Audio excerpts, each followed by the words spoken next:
Yes, hello everyone. आपण आता पाहत आहोत की वजन वाढण्याचं प्रमाण तर खूप जास्त वाढत चाललेलं आहे. पण त्याहीपेक्षा डेंजर कुठली गोष्ट असेल तर सेंट्रल ओबेसिटीचं प्रमाण जास्त वाढत चाललेलं आहे. सेंट्रल ओबेसिटी ही कुणालाही असू शकते, ज्यांचं वजन जास्त नाही अशा व्यक्तीलाही जास्त असू शकते. बघायचं झालं तर काही लोकांचं वजन नियंत्रित असतं, हातपाय बारीक असतात, पण मात्र पोट पुढं आलेलं असतं आणि हे पोट वाढलेलं पोटच खूप साऱ्या आरोग्याच्या प्रश्नांना घेऊन येत असतं. तर पोटाचा घेर हा किती असायला पाहिजे किंवा जास्त झाल्यानंतर काय होऊ शकतो? तर ज्या लेडीज आहेत ज्यांचा पोटाचा घेर हा 35च्या वर असेल आणि जेंट्स यांचा जर 40च्या वर पोटाचा घेर असेल तर आपल्याला रिस्क राहते, आपल्याला मेटाबॉलिक सिंड्रोम होण्याचे चान्सेस राहतात. आणि त्याहीपेक्षा महत्त्वाचं की आपला BMI पण त्याच्यासोबत 18 ते 23च्या दरम्यान असणं खूप गरजेचं आहे.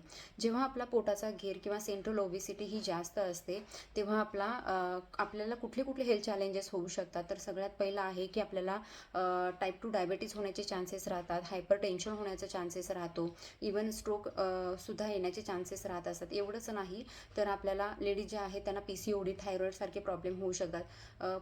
पोट म्हणजे सेंट्रल झालं ना तर जे काही आजार आहे आजारांचं माहेरघर म्हणू शकतो. जर पोटाचा घेर जास्त असेल किंवा फॅट जास्त असेल तर ते आपल्याला होणारच आहे.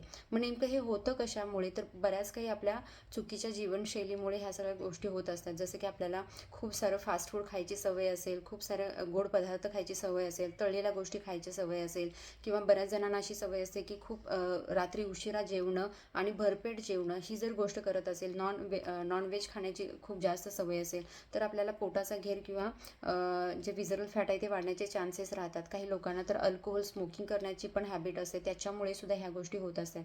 मग ह्याच्यासाठी नेमकं केलं काय पाहिजे की आपल्याला पोट जर कमी करायचं असेल तर सोल्युशन म्हणून आपण ह्या गोष्टी करू शकतो. सगळ्यात पहिला तर आपल्याला सात्विक पौष्टिक आहार घ्यायचा आहे, ज्याच्यामध्ये प्रोटीनचं इंटेक जास्त प्रॉपर असला पाहिजे, विटॅमिन्स मिनरल्स असले पाहिजे. दुसरी गोष्ट आपल्याला शुगरी फूड किंवा तळलेल्या गोष्टी नॉनव्हेज थोडं अवॉइड करायचं आहे. Time to time 3 meal plan आपल्याला फॉलो करणं खूप गरजेचं आहे. त्याच्यासोबत जर अजून कुठली गोष्ट ॲड करायची असेल तर आपल्याला एक्सरसाइज करणं खूप गरजेचं आहे. जर आपण एक्सरसाइज करत नसू तर आपले मसल हे एवढे स्ट्रॉंग बनणार नाहीत. बघा की पोट पुढेच का वाढत असतं, पाठीमागं पाठीला का फॅट वाढत नसतं? तर पाठीचा मणका असतो तिथं आपला हाडांचा सापळा असतो, त्यामुळे त्या साईडला आपलं फॅट वाढू शकत नाही.